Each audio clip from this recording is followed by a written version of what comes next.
Kevin Williams here on the Shore Sports Network, and no doubt the gentleman we're going to talk with today is someone who would be familiar to anyone that's ever jumped on the Shore Sports Network website or any of the other stuff we do, because since we started, they have been really our charter sponsor and a tremendous partner. And I think we'll probably bring up the word partner several times during this conversation. And that, of course, is Peter Cancro, the founder and CEO of Jersey Mike Subs, which has got its home here at the Jersey Shore, but obviously with nearly 2,000 locations across the country and even out of the country, certainly has grown from that little store in Point Pleasant. So, Peter, thank you so much. It's so nice to have a chance to speak with you today.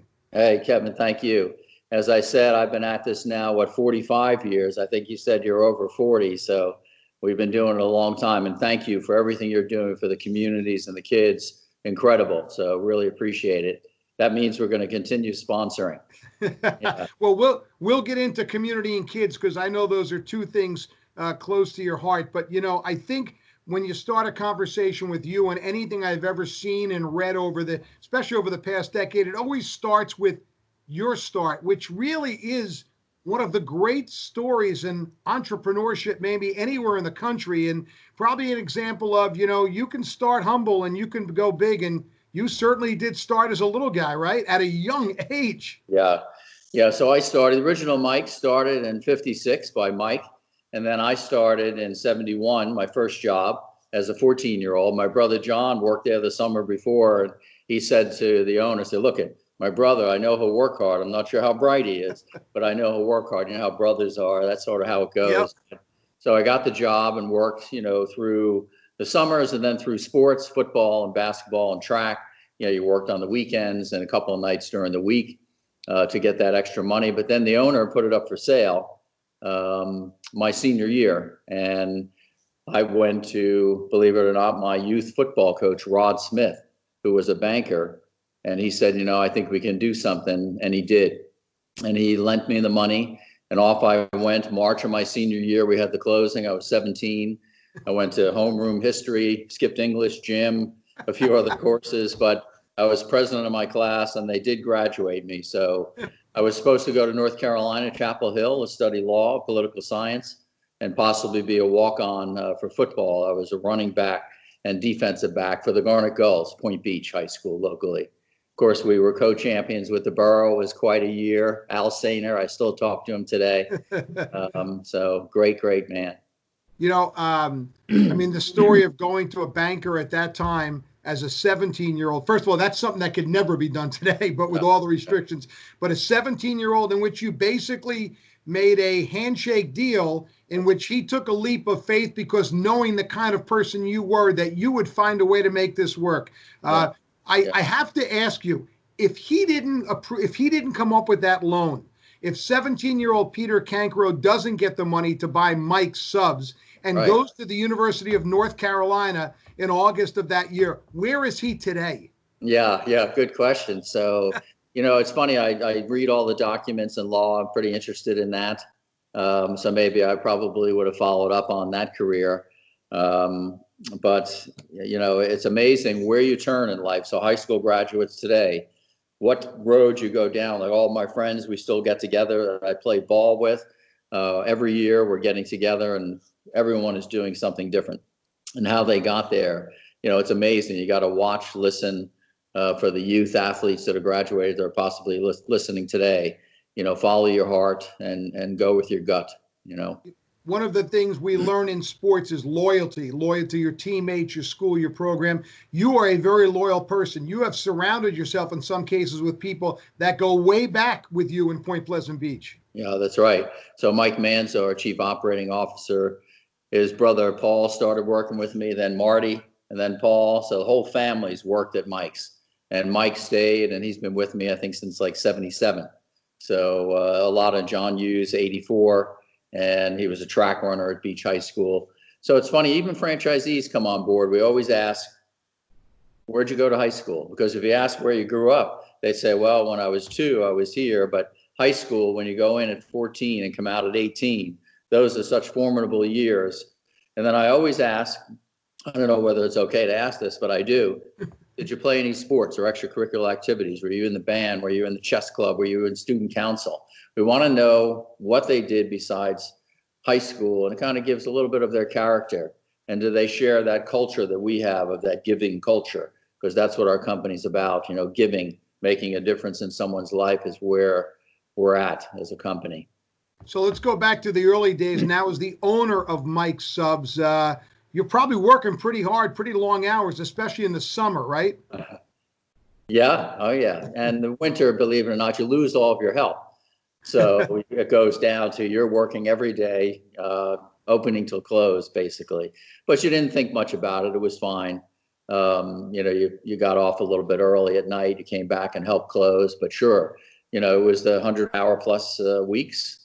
And that's just the way it was. But enjoyed it, sharing our life with the customer and involvement in the communities. It's really made it, some of your best friends you would meet from behind the counter. That's the kind of business that it was. Can I assume you inherited the Mike's way from the previous owners, or is that something that you brought in? So absolutely. We brought in all the old crew a couple of reunions ago, national meetings, and everyone talked about the old culture. So Victor Merlo was the owner before that, but even it was Willie Ike and Frank Merlo. They talked about the culture in Mike's like I talk about it. So it was even before them. And it was a small family. When I was 14, I showed up at Mike's and my voice mattered.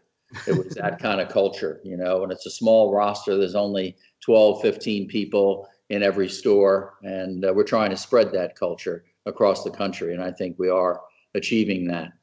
So Coach Smith, the people would joke with him, why did you lend so much money to such a young kid? And no lie, this is what he says. He said, I knew Peter could get the ball across the goal line. And back then, that's how the banking environment was. A handshake, trusted people. It doesn't happen today, of course, but it did then. So I was fortunate to be in the right place, I think, with Coach. I'm told you use a lot of sports terminology, even in your meetings today. So what is it about sports, your involvement? You mentioned, you were an athlete in high school. You were an outstanding football player. But what is it about that all these years later you still carry with you in the way you run your business? Yeah, I think, again, sports, that was where I kind of raised up as a kid. Coaches really believed in me and got the most out of me. And you learn about the team play in high school sports, about it's not just about me. It's about putting others first before ourselves. It's about pulling people along and raising up together. And that's what we learned in sports. I had Coach White, Coach Fioretti, Coach Michigan, Coach Geralem, and all Beach High School football, and just incredible mentors, and gave so much of themselves. And that's kind of, you learn and you kind of raise up with that belief mentality. And in the office, I feel we have a great culture where we're kind of all looking out for each other. We're all working together as a team, moving the chains, that's moving the chains.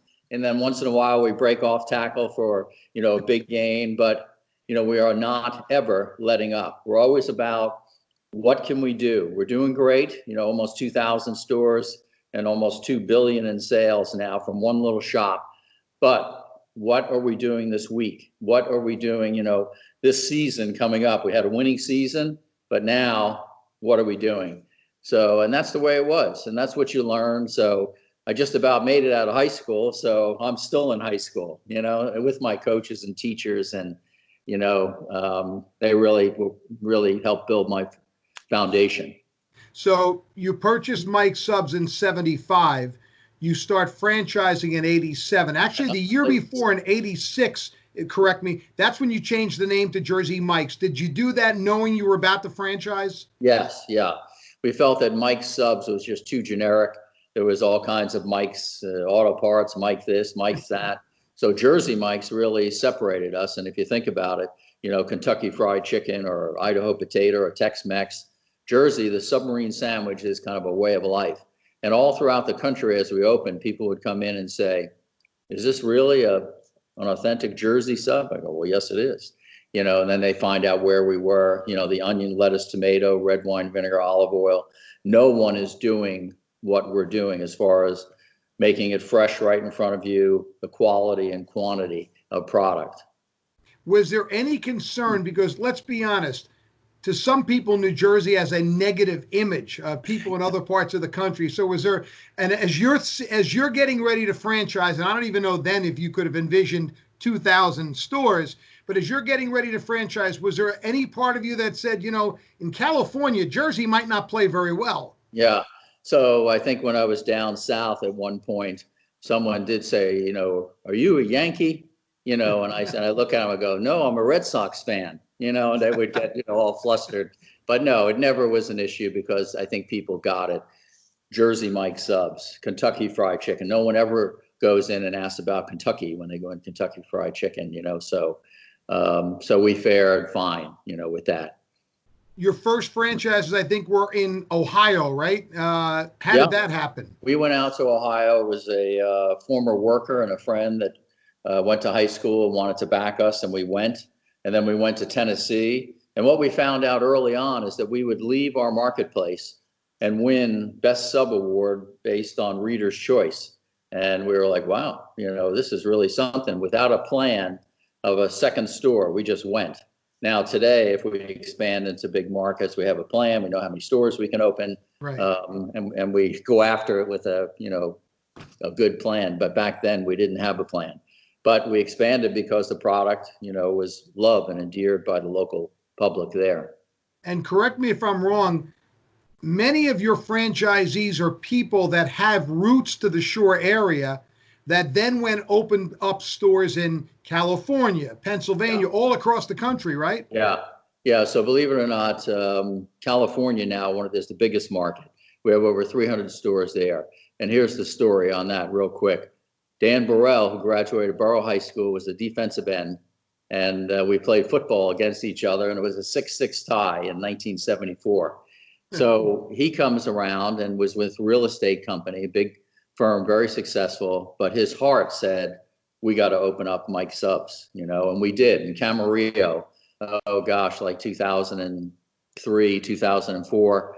And Coach Sainer, as a surprise, I flew him and his wife out there, and he was talking Danny about the old days, and all of a sudden Coach Sainer walks in and goes, Danny, you know, his big voice. And, so it was terrific. And we played some golf, Coach Sainer and Dan Burrell, my buddy Tom Spiegel, who was the quarterback for Point Beach, and we tied in the golf tournament. So it was very appropriate. Yeah. So California, he grew it and with us, and you know, it was just incredible. You know, so that's sort of how it worked. Everybody always came in. Yeah, I went to the original store. San Diego, there was a radio guy that always said, I don't know who's out there in the 70s. But, you know, I'm having a Mike Sub right now. And he came into the store when we opened in San Diego. And I got to tell you, I was in tears just talking to him. I couldn't believe that the same guy that always talked about us on the radio was there, came in for a sub. So it's just, you know, just so great, the history, the tradition, as we grow around, it's people just embrace us and just can't believe what we're doing. And then every store gives the proceeds to a local charity. Wherever the owner's heart is drawn, that's where we go, to a local charity and try and fill a need. You know, funny story, Town Square Media, our company, we have our interactive department is based in Charlotte, North Carolina. And a couple of years ago, one of the guys from there came up here for a visit and wasn't from here. And he's in an office, and I say to our sales manager at the time, listen, I'm running down to Jersey Mike's to get anything. Do you want something? And this guy says to me, you guys have Jersey Mike's here? Yeah. And I said, what do you mean here? It was born here. And of course, North Carolina is actually one of your more popular states with franchises. Really made our company. And after we came out of that 91, 92 real downturn, we started growing in like 94, 95, and it really took off. You know, so that's an incredible state, yeah, for us. And I know from both my kids went to Penn State University, and you opened up your first one in State College when my daughter was a junior. She was so excited. And then they've actually opened up a second location there. So being in a college town, I'm sure for you is a home run. Yeah, so it's funny. People know that we're a national chain, but they say it doesn't feel like a chain because we're that, you know, feel like a local shop. And that's the greatest honor, respect that we could get. And it's funny, Matt Patterson, who grew up in Wall, went and took the brand and opened up in Penn State. And that's a lot, like you said in the beginning, California, Pennsylvania, North Carolina. He was from Toms River.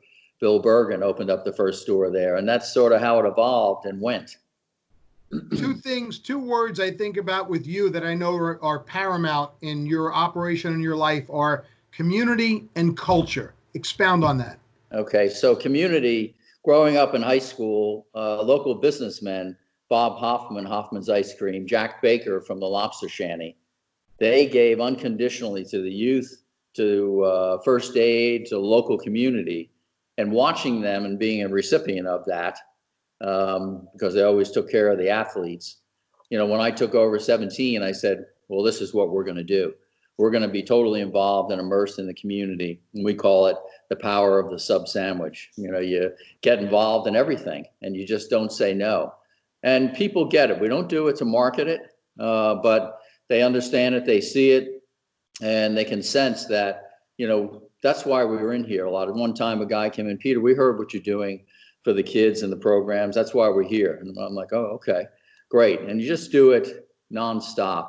So community has always been so important. And every store gets involved in their local community. We go door to door. We get involved in a local charity. And people find out about us right away through grassroots marketing. So with that, and then the culture, it's something, how do you say it? It's like I said, when I walked in, I was 14, my voice mattered. And then that culture of kind of raising up together is like what we like to say, that we're all in it together, similar to what we were taught in the team. You know, it's funny, we had a young lady that was interviewing in IT, her name's Stephanie, and she was great, qualified, and said, "Did you play any sports in high school?" "Yeah, I did, soccer." And I coached for 15 years, all my kids in soccer. I go, "What position did you play?" She said, "Center mid." I said, "You're hired," because that's a player that's got the guts and sets up all the plays. They're running more than anybody. So it's funny how a lot of my decisions are, quite frankly, based on, you know, sports, and you can sense it. You can see what they've got, if they really got that niche that kind of fits with our culture of giving and the personality. Do they have the energy? You can tell, you know, when you meet people, you know what I'm saying. You can tell in their eyes, you can tell by the way they walk, by what they say. And we meet with every single person coming on board. Several of our team meet with them. We don't just sign up anybody because they're financially qualified. No. And we review every site. We're involved in construction. So it's really a big hands-on approach that we'll kind of never lose sight of. You can't lose sight of it until you know, the whistle blows. Normally, another sports term, normally I would start a conversation with anyone today and say, okay, so how are you doing through these challenging times? And Sure. as much health as anything else. Sure. But I saved it a little bit because obviously, even though you've grown tremendously, you're a guy whose roots are at the Jersey Shore. You, of course, know what we went through with Sandy. And I know your company was incredible in the amount of donations and the giving they did for all your stores, helping out the community as people were cleaning up and trying to get back. And, you know, people had no ability to get food. And you did so many things. And that was sort of on a concentrated area for the shore in the state of New Jersey. Well, now flash forward, you're national, and this, what we're dealing right now, this is basically affecting the entire country. So how has your company responded and tried to help the large community? Right. So we got hit like every other company in the beginning. When the governors came on board, started announcing we're shutting down, everybody assumed that you were shut down. They didn't know that there was exceptions to that, and we were one of the exceptions. We were fortunate to be able to continue to stay open and serve communities.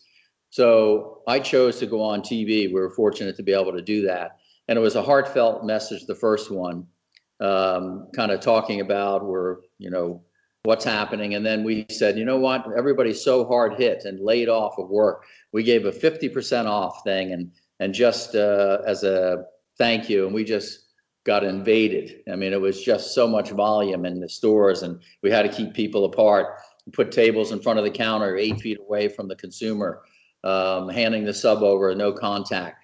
the online orders, which we have our own IT POS system. So the online orders, picking it up at the door and curbside pickup. So we really were, perfect for that. No seating, of course. And then I saw, and this is how it works with our company. I saw lines of people, miles long at food banks trying to pick up food. And no one thought that they would be in lines a few months ago to get food because they can't afford to buy groceries for their family.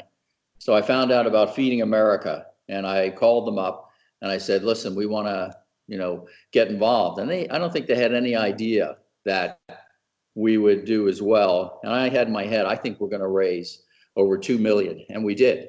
In 2 days, I went on air, and it was unbelievable support. People came in, no discount, but we said we're going to donate 20% to Feeding America.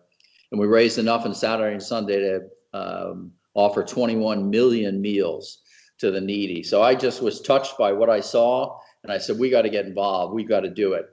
Also, we went out to all the owners and gave another 2 million plus that they would go out and give subs, donate to the hospitals, to senior citizen nursing homes, to kids in need, family. And they chose constantly to go out and give subs away for free. And they did it. And you know what? They did it because I, pushed it, but then they wanted to do it themselves. So I don't know, we've given away like 3-4 million subs so far, and it's not stopping because the need is so great. So, and we're still sort of looking at, I spoke to the CEO of Feeding America, and she was genuine and a real lady, and was very impressed with her. So now I'm thinking like maybe we should go back and do something again with them. So we're always trying to look to push and to see what we can do on a national level, which is a local level. It's not national, it's local communities that we're helping. So that's what really gets us motivated. And again, we don't do it to advertise it, we do it, we call it give to give. That's our motto, give to give, because it's the right thing to do. And I learned it from, Bob Hoffman and Jack Baker growing up. And they're the marketing experts will tell you that, we should be cause-related marketing is what you should be doing. But no, that's where I learned it from local businessmen when I was in high school. And you actually, not only are you, I say, the face of the franchise, as I said to you before we started this, but you do your own commercials, your own TV commercials. And you told me, listen, this is not a big PR agency who I spend a lot of money. They write my commercials. I do it myself. Yeah. I told you, I woke up at night on all of them, and it just, I sit up and write them out, and then 30-second and 15-second spots. And, just recently, I've never kind of done commercials before, but I felt a need to get out there with the times that we're hit with, which hopefully is subsiding a bit, but who knows? Couple of other things before we lighten it up towards the end. You mentioned Rod Smith, your old Pop Warner football coach, and what he's obviously meant to you. You're paying him an incredible compliment now, all these years later, by implementing a program to help some of your people in management in individual stores get to own their own store. Right. So we went out October, November, December last year to like 27 cities. So we would do 3 towns a night, like a rock and roll band, if you will, or you like to say. We'd go to Portland, we'd go to San Francisco, we'd go to LA. And then the next week we'd go to, Phoenix and Denver and Chicago and Dallas. So all over the country. And we announced that we've got a new retrofit coming, a new look in our restaurant. And you'll see it around the Jersey Shore, those that are there soon. So it's a little bit more contemporary, a little bit more upscale, but still us. And then I would announce as a company, we always raise people up together. We pull people along, put others first before yourself. And I said, if I'm going to have that philosophy, if we're going to do that as a company, I said, franchisees have to pay for their improvements. Always. We're the first franchise, I believe, in history that we're paying for all the retrofits. So we announced that. The owners are happy. I said, now that the owners are happy, then I announced the Rod Smith Sponsorship Award, because there were so many managers, assistant managers there. I said, when I was 17, somebody gave me an opportunity to get into business. And I never dreamed about buying that store until my mom heard it was for sale and said, well, why don't you buy it? And I looked at her and sort of laughed and went upstairs. The light switch went off, and I got up and eventually went to Rod, and he said, let's do it. So I said, we're going to call it the Rod Smith Sponsorship Award. Who wants to have their own store? People that have worked behind the counter for 2, 3 years, 5 years. You can see them. They have the energy. They know the business, but they would never believe about having their own. And now it's turning. Now we got our first one, hopefully going up in Milwaukee, Wisconsin. And then from there, we hope to do as many as 25 this year. And we hope to get to 100 stores a year where it's all from within. They have the opportunity that I had. We signed the lease because you can't sign the lease like you could years ago. Landlords will only take people who are financially qualified. We put up all the money, about $400,000, and then they have to pay it back and work it. But it's us believing in that person to run the store. And we're so excited about it because it's my way of saying, hey, we're paying it forward. Rod Smith sponsorship, where we told them about it. And it was funny, Hayden and Holly, the young couple, we went over and met Rod, and everybody was in tears. We were crying. It was just so emotional. So it's just a great, great thing to be able to do. We're fortunate to be able to do it. All right, so a couple of things. What's left for you?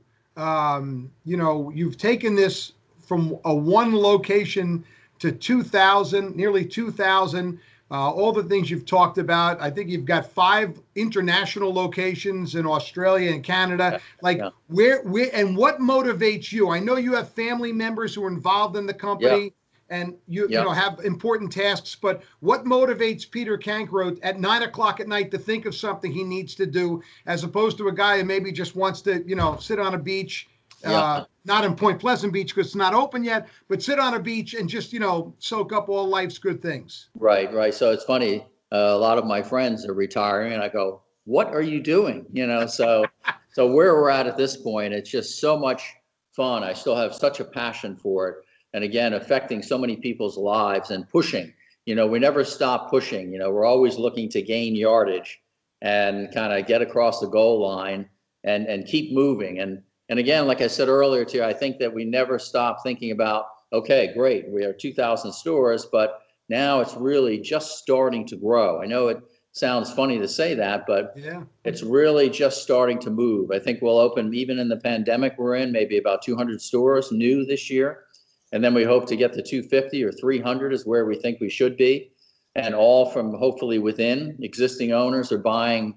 About 80% of the new stores open are from existing owners. So it's really just, we're starting to rise up. Why it took this long, I don't know, but we're kind of running down the street right now, running down the field, if you will. Like I say, I think we broke off tackle and we're kind of gaining yardage at this point. And, we don't see it stopping, and I'm certainly not stopping. I still love it, still have the passion. No question about that. And you also are not adverse to getting behind the counter and making a sub. So how good are you at still making, let's call it the original, the number one? So it's funny, somebody would come up in a national meeting and, I'll challenge you at the slicer. And I go, oh, okay, well, how many subs you're selling? Oh, I'm selling about 300 bread a day. I go, a day? That's what we used to sell in an hour back in the old days in the Point store. And he'd look at me and go, oh. So I always still challenge people on the slicer, not a chance. And, I love getting behind the counter right away because you get back there, you talk to the kids. Listen, I started out when I was 14, sprinkling and wrapping behind the counter, waiting on customers. This is where I was. So this is where I'm most comfortable. I get behind the counter and try and get in their heads and their lives. And what are you doing? Where are you heading? Let's do our best here and achieve. They always say something about you when you ask something about someone. And if I didn't, work pretty hard at 14, 15, 16, 17, they would have never backed me. And that's the kind of the story that I tell to the young kids. So always love getting in, getting back there, making a cheesesteak, cleaning up the store, get in the bathroom and clean the bathrooms. I do anything and everything, but quickly. You have a favorite sub? Be honest. Yeah, I think it's the Cancro special that was named the number 12 we didn't sell enough, so it didn't make we had to take it off the menu. But people know what it is. It's a little provolone, roast beef, and pepperoni. So number 12. Yeah, you have to ask for that. I'm loyal to the club sub, all right, which I love, but yeah. I get into arguments with my wife, and you could understand this. I don't think anyone has a better tuna sub than you do. I absolutely love your tuna fish. So I said to her not too long ago, because like a lot of people, you know, I have the app on my phone, as you can see, of course. I said, well, I kind of like their tuna fish better than yours. It didn't go over very well, but I have to be honest. Core and celery, black pepper, mayo. It's very simple, but we sell so much, it's very fresh. Yeah. All right, so last one for you, and you've been very gracious with your time. No, Peter Cancro can invite any 3 people in history, past or present, to sit down and have a sub with. 3 people you can dine with on Jersey Mike subs. Who are those 3? Well, you, number 1. Oh, get out. No, you know, it's funny. People ask me that, and no. You know, so you know what I'll do? I'll take my former coaches, you know, that have passed. So there you go. That'd be Coach White, Fioretti, Michigan. I'll take those 3. Clearly, all the track coach. Yeah. You know, great mentors of mine, and you know, think about them often. It's clear all these years later, sports still plays a huge role in how you live your life and how you run a business. No question about it. Yeah, some people worry about me because of that, but you know, never graduated high school in my mind. You know, what I learned and what I brought and what I continue to bring will always be there, you know, associated with that. Well, that's okay, because I'm accused of the same thing. I wasn't nearly the accomplished athlete you were, but I have great memories of Central Regional High School, 1971, being on an undefeated team, which beat Al Sainer in Point Borough 36-0, and I still remember the score. Wow. Right? Yeah, That's exactly what sports does. Yes, sir. Yeah. Well, it has been fun going down the road a little bit with you today, and again, on behalf of all of us at the Shore Sports Network, you have been just such a wonderful partner. You know, we get to do some great things through you. We honor a team of the week in football, basketball, and baseball, where these kids get, you know, to eat thanks to Jersey Mike's. And, you know, when they get picked, they like the notoriety and they like the story on the website, but what they like the most is the food. Yeah. All right, great. Well, hopefully we'll give them a giant sub, not a regular. Tell Mike Manzo and Steve Reed giant subs from now on. It's been fun to do this with you, and I can't thank you enough for your time. And thanks for all you do for our community, and we hope it continues for a long, long time. I appreciate that so much. Really enjoyed coming on. Thank you, Kevin.